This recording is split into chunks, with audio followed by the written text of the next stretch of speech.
bendiga. Bienvenidos a la adoración, a la adoración a Dios. Bienvenidas también las visitas. Mi nombre es Víctor Astudillo, hago parte del grupo pastoral de la iglesia. Estamos aquí para adorar al Señor, para adorar y para escuchar su palabra, sus enseñanzas. Y estamos desde hace ya del año pasado en una serie de mensajes en el Evangelio de Marcos. Y ya estamos en el capítulo 9. Nos quedarán algunos meses todavía para concluir. Y vamos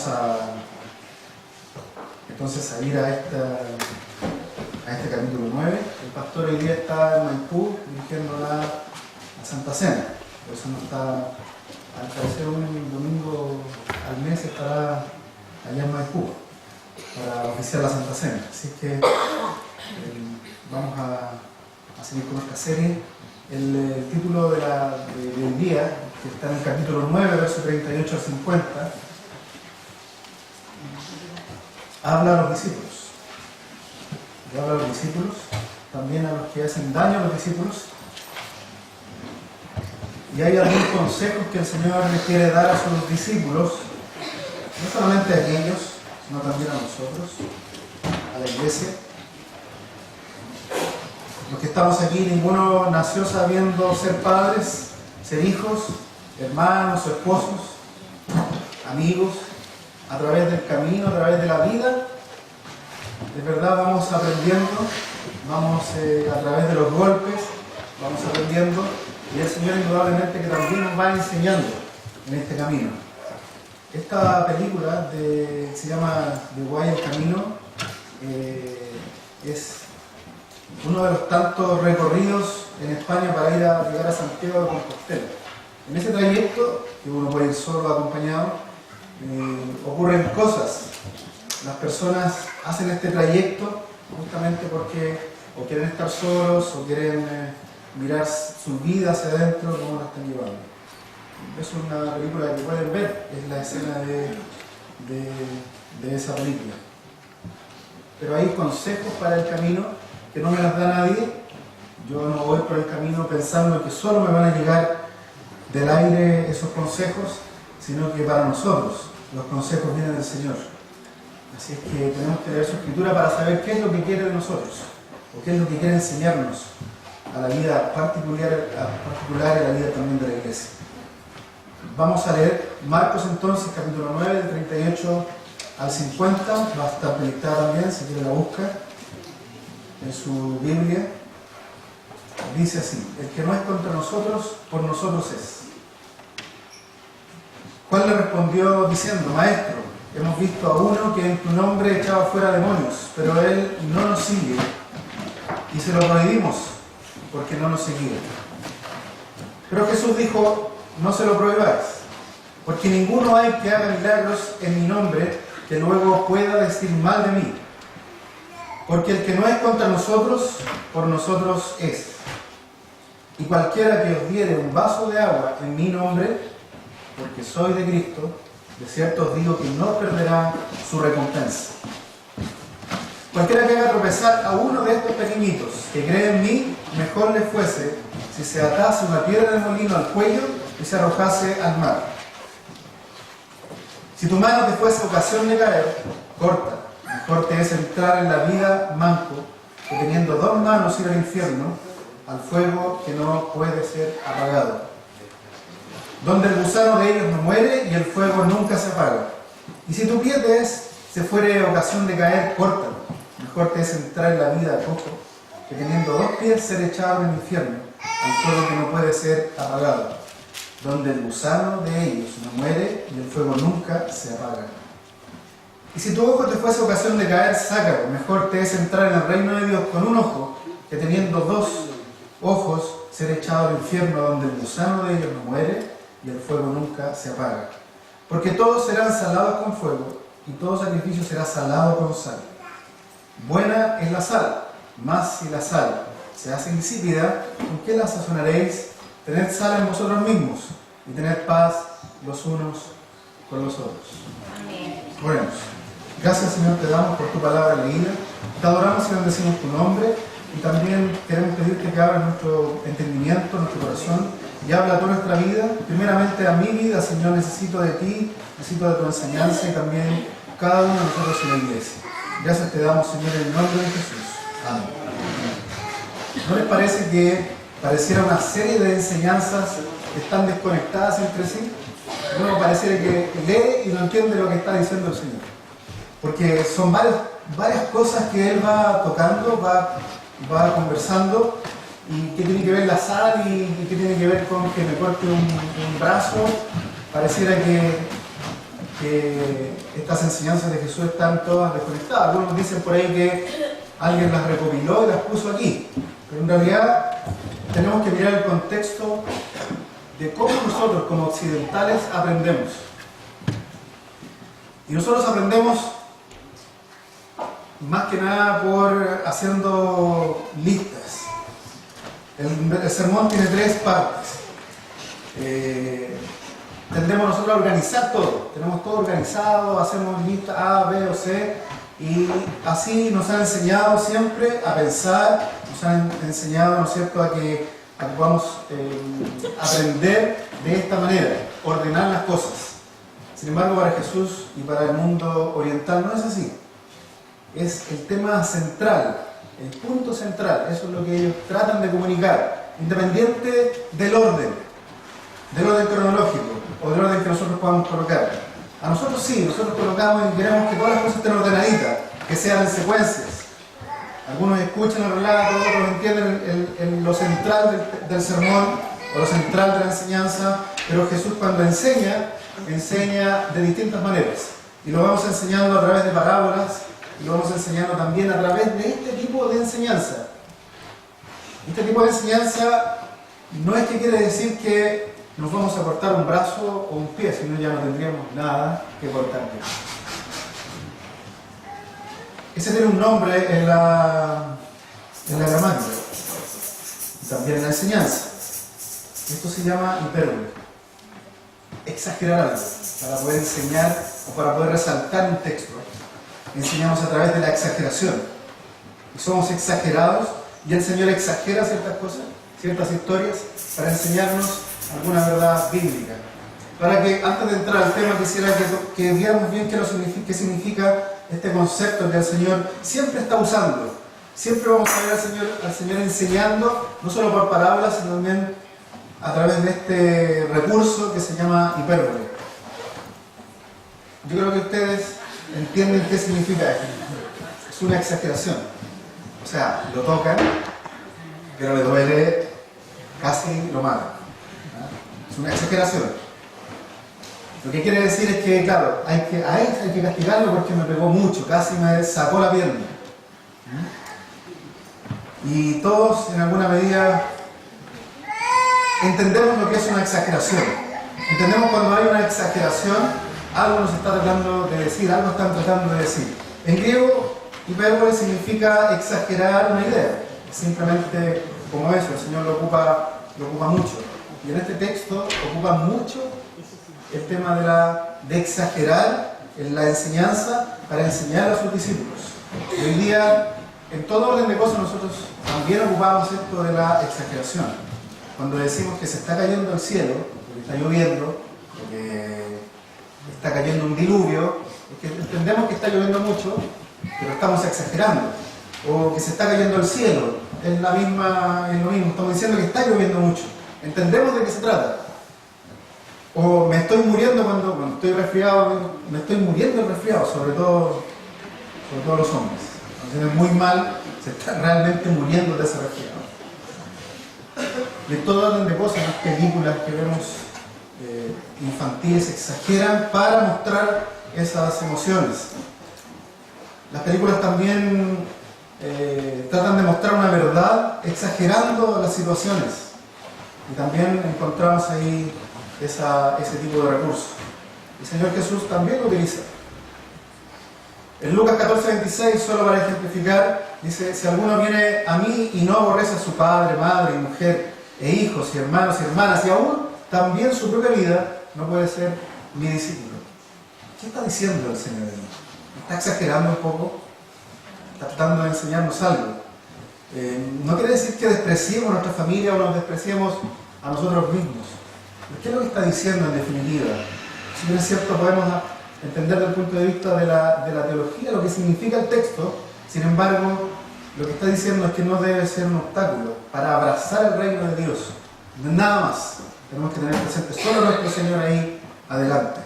Y en Marcos 10:21 dice entonces Jesús mirándole le amó y le dijo: una cosa te falta, anda, vende todo lo que tienes y dalo a los pobres y tendrás tesoros en el cielo. Y ven, sígueme tomando tu cruz. El joven rico tenía un Dios y ese era el dinero.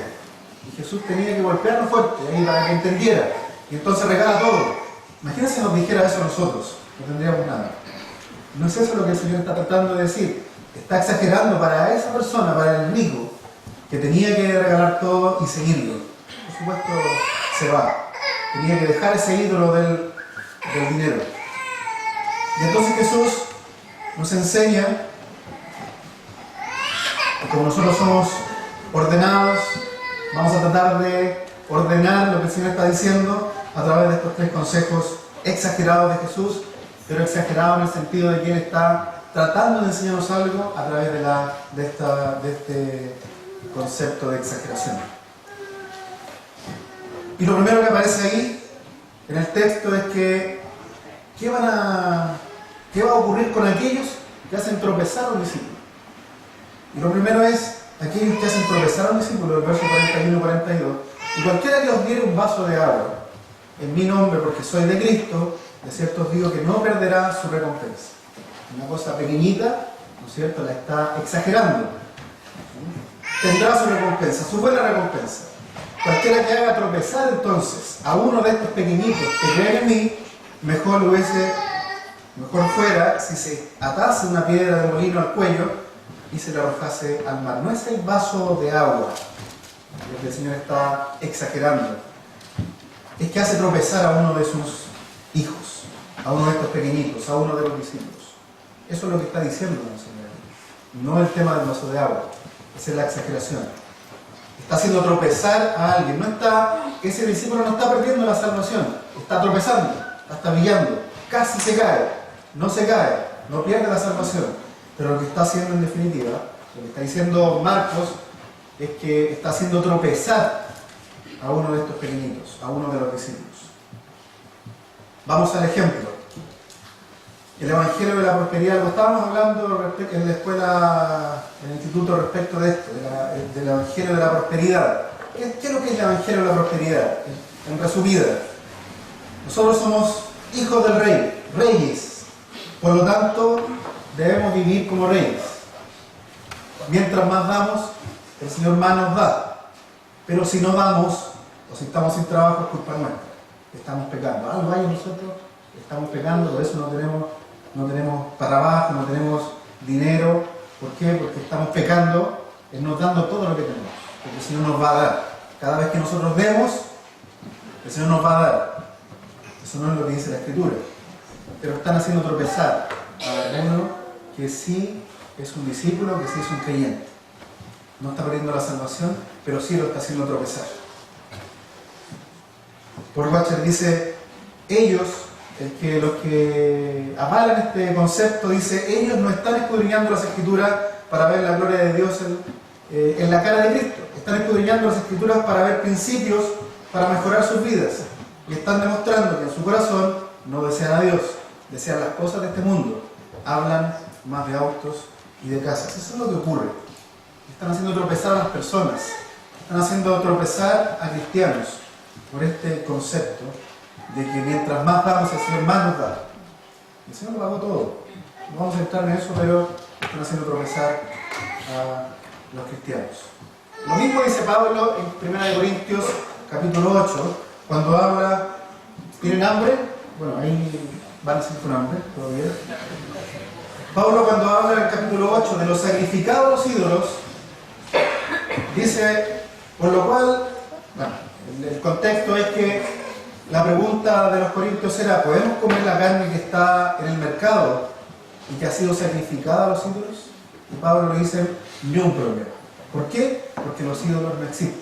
Sin embargo, Sin embargo, 8:13 dice, por lo cual si la comida le es a mi hermano ocasión de caer, no comeré carne jamás, para no poner tropiezo a mi hermano. Y el capítulo 13 de 1 de Corintios, ¿qué dice? ¿De qué habla? Del amor. Y es eso lo que tiene que mover a la iglesia y a nosotros. El amor hacia aquel que viene recién llegando a la iglesia y que ve lo que estamos haciendo. Y en Corinto venía alguien llegando recién como convertido y ve a los hermanos comiendo carne sacrificado a los ídolos. Y eso era complicadísimo.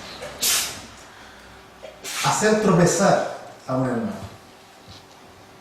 ¿Cómo lo llevamos eso a nuestro contexto? Hay muchas cosas que nosotros indudablemente podemos hacer. El Señor dice, no hay problema, pero ojo, cuidado con nuestros hermanos que vienen llegando a la iglesia. Podemos citar muchas cosas.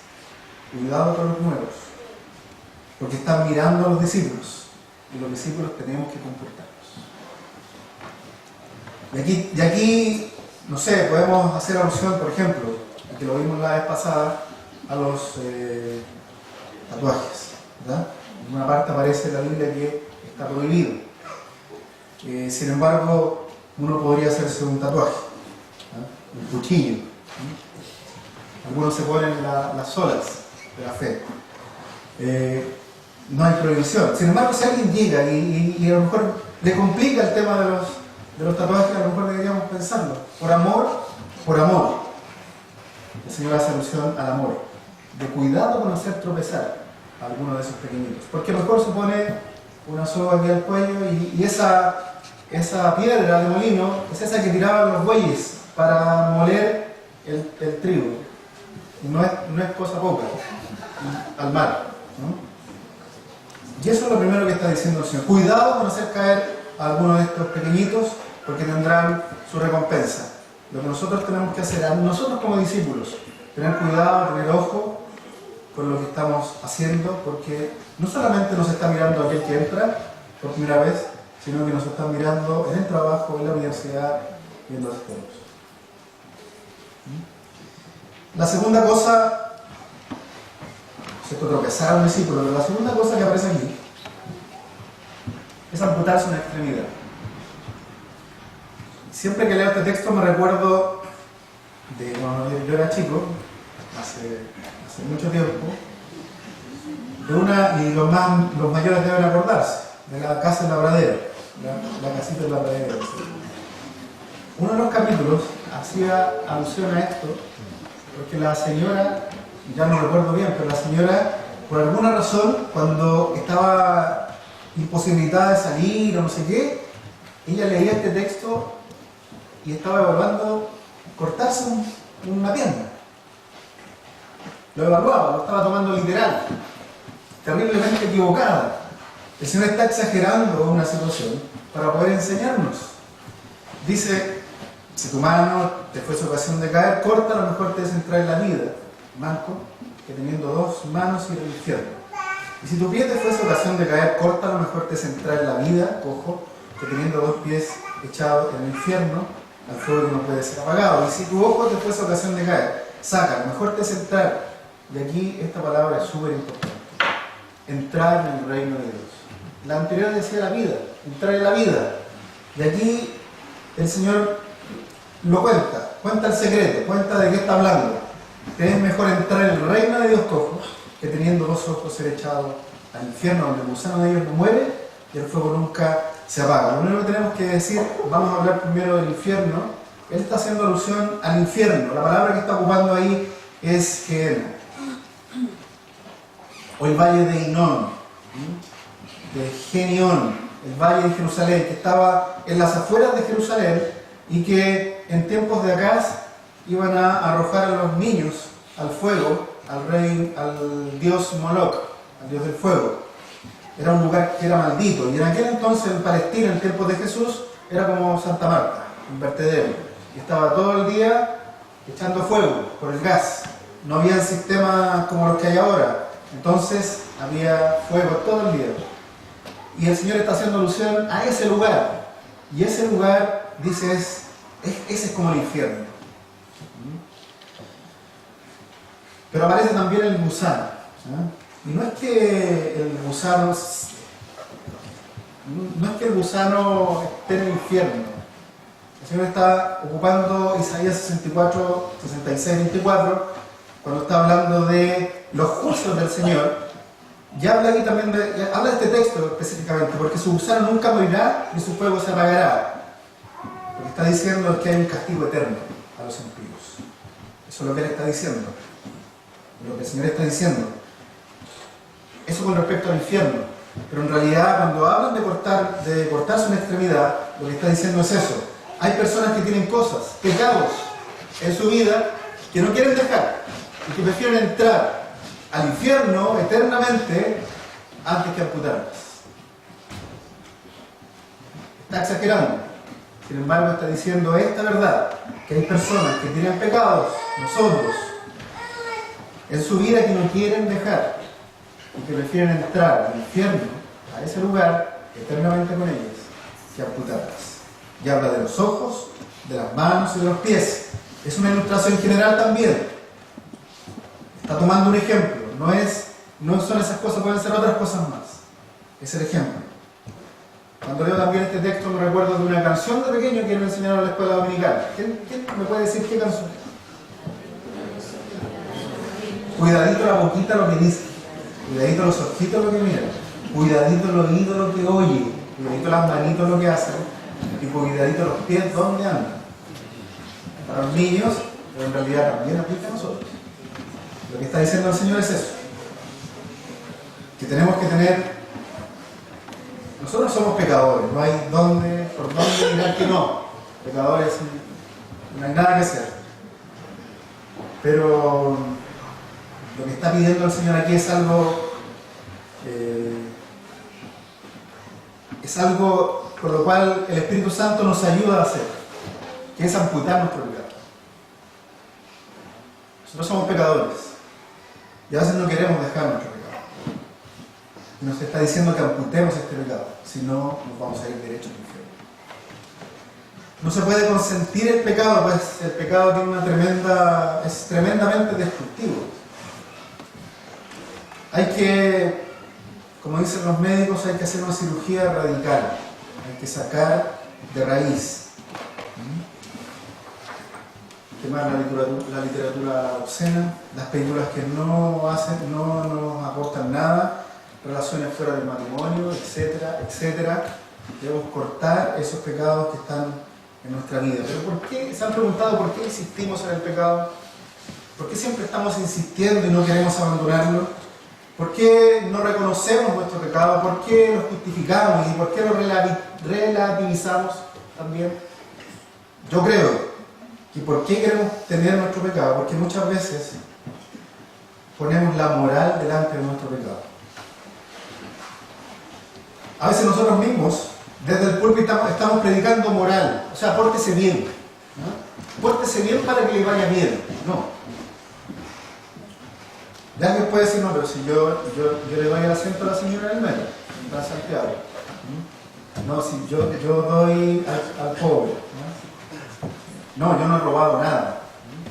Justificando nuestro pecado. Justificando nuestro pecado. Porque hacemos alusión a la moral y decimos, no, es que en el fondo no necesitamos ayuda. Porque somos buenos. Porque somos buenos.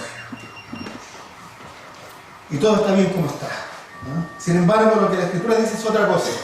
Lo que la Escritura dice es que el hombre es culpable. Lo que la Escritura dice es que nosotros estamos muertos en nuestros delitos y en nuestros pecados. Lo que dice es que nosotros necesitamos ser salvados. Necesitamos ser redimidos y justificados por la sangre de Jesucristo. Nosotros somos hombres y mujeres que necesitamos de un Salvador. Creación, caída, redención. Nosotros necesitamos redención. Somos hombres y mujeres pecadores. Somos hombres y mujeres pecadores que necesitamos a Jesús. Necesitamos que el Señor aplique esa salvación en nuestra vida. Me ponga atención. Mira.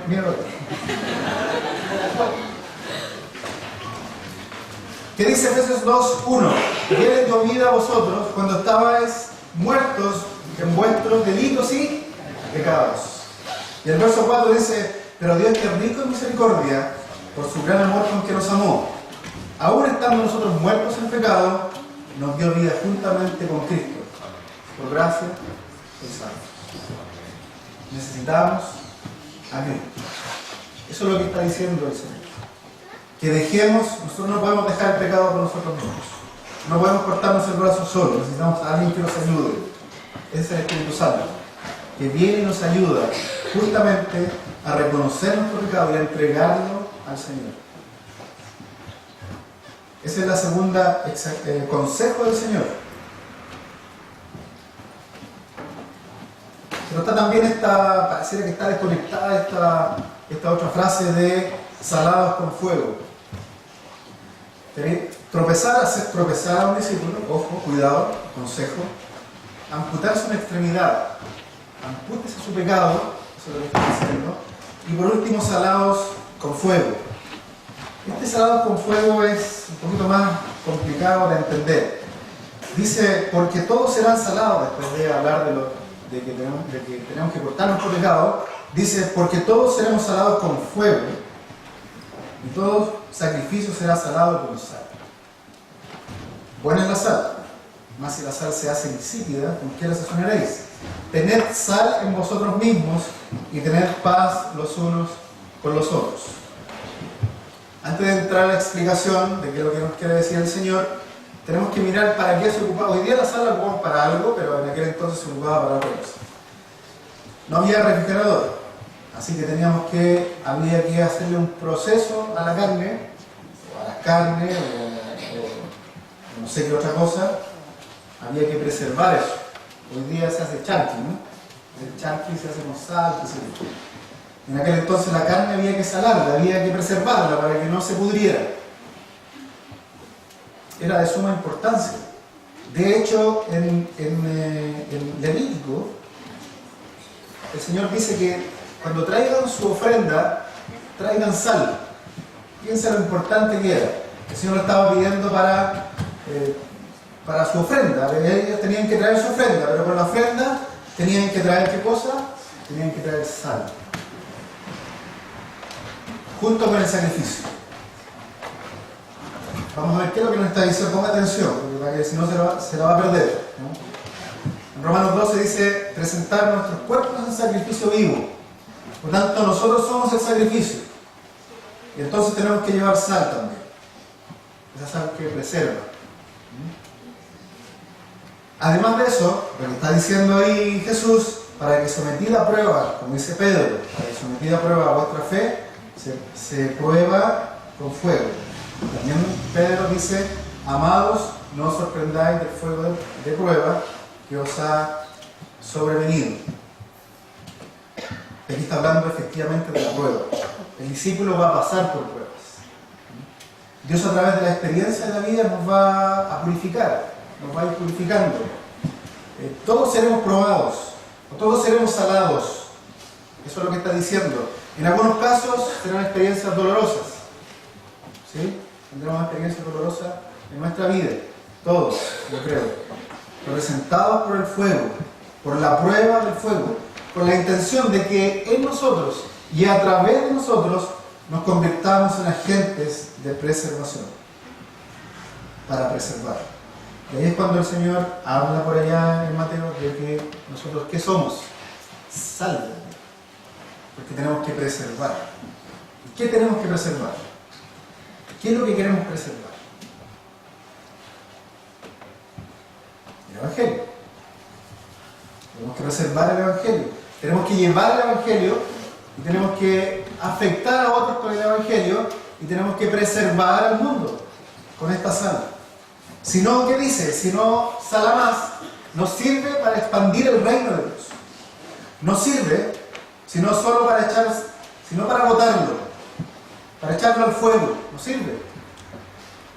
Esta prueba que nos va a venir y que nos vino, que la estamos teniendo en este minuto siempre va a llevar esta cuota de preservación. Si no tenemos la gracia del Señor, si no tenemos su palabra en nuestros corazones, entonces la sal no sirve y es echada afuera. Si no tenemos el efecto de preservación del Espíritu Santo, entonces la vida eterna no sirve para nada. No es que perdamos la salvación, no la vamos a perder, pero ¿qué es lo que perdemos? La preservación. Por eso la sociedad, ¿se han dado cuenta cómo está la sociedad? Violencia, una economía mal llevada, inmoralidad, todo eso porque la iglesia de Cristo no ha sabido preservar, no ha sabido llevar la palabra donde tiene que estar, no ha sabido levantar la voz cuando tiene que levantarla, no ha sido ejemplo para la sociedad. ¿Sí? Ahí estamos hablando un poquito de moral. Pero lo que necesita la sociedad, aparte de eso, es a Cristo. Y nos necesita a nosotros, los discípulos. Porque está hablando a las personas, a los creyentes. Nos necesita y nos dio este trabajo a nosotros. No al de al lado, a mí, a nosotros. Y es que muchas veces no hacemos nuestra labor, ¿sí? Eso es lo que está diciendo el Señor. Ustedes pueden preservar la sociedad y son sal de la tierra, sirven para salar, sirven para preservar el Evangelio, para llevar el Evangelio. Pero si no lo están haciendo, no sirven. No van a perder su salvación, pero no sirven. Ojo con eso. Ahora, eso, y en la última parte del texto, más desconectado pareciera, porque dice tener paz para con todos. Pero cuando hablamos de la preservación, que no solo la preservación que tiene que ser a la sociedad o en donde quiera que estemos, sino preservar también aquí en la iglesia, los unos con los otros, a través del Espíritu Santo, afectando, ¿no es cierto?, a las personas que llegan, tomándolas y discipulándolas, caminando con ellos, caminando con aquellas personas que vienen llegando a la iglesia entre nosotros. Por eso es tener paz con todos. Tener paz con todos. Eso es lo que el Señor está enseñándonos a través de exagerar ciertas cosas. De la sal, del fuego, de cortar nuestro pecado, de hacer tropezar a uno por un vaso de agua. No. Es eso, en el fondo, lo que el Señor está hablando son cosas profundas. Enseñanzas profundas para nuestra vida. Así que ojo, cuando lo lea, también vea qué es lo que el Señor está diciendo a nosotros, a nuestra vida. En definitiva, para vivir, o haciendo un resumen de lo que vimos hoy, Dios nos aconseja cómo vivir como discípulos. Hay consejos para nuestro camino. Como discípulos, aquí en la iglesia, donde quiera que estemos, Dios nos aconseja. No podemos entonces, si somos cristianos, si somos discípulos, nadie puede ser obstáculo para que otro entre en el reino de los cielos. No podemos ser obstáculos, no podemos hacer tropezar a nuestro hermano. Tenemos que mirar con amor al hermano y tenemos que pensar qué le podría molestar de mí, o qué le podría molestar de mi pecado, en el fondo. Y pensar en los demás con amor. Este discípulo será aprobado. Nosotros seremos probados con fuego y con sal. Y si pasamos el fuego, tenemos que preservar a esta sociedad, porque así seremos purificados por el Señor. Es un llamado al discipulado efectivo.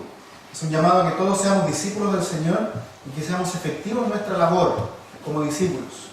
Nos llama el Señor a ser discípulos efectivos, a que llevemos el Evangelio, a que los demás aprendan, a que la iglesia no que crezca, porque eso el Señor traerá a los que serán salvos, pero sí debemos enseñar correctamente a aquellos que están llegando a su iglesia. El Señor nos bendiga. Espero que hayamos entendido. Tenemos que estar atentos porque a veces se nos escapa alguna cosa. Ojalá nos quede esta enseñanza del Señor para nuestra vida. Dios les bendiga mucho. Oremos. Gracias, Señor, por tu palabra leída, por tu palabra exaltada. Queremos escuchar tu voz, tu enseñanza, no solo escucharla, sino también ponerla en práctica. Dejar nuestro pecado, dedicarnos a la labor que tú nos has mandado, Señor. Y te rogamos que a través de tu Espíritu Santo tú seas animándonos a hacer el trabajo del discípulo, a dejar nuestro pecado, a pensar en Jesús como nuestro único y suficiente Salvador. Gracias te damos, Señor, y enséñanos todos los días.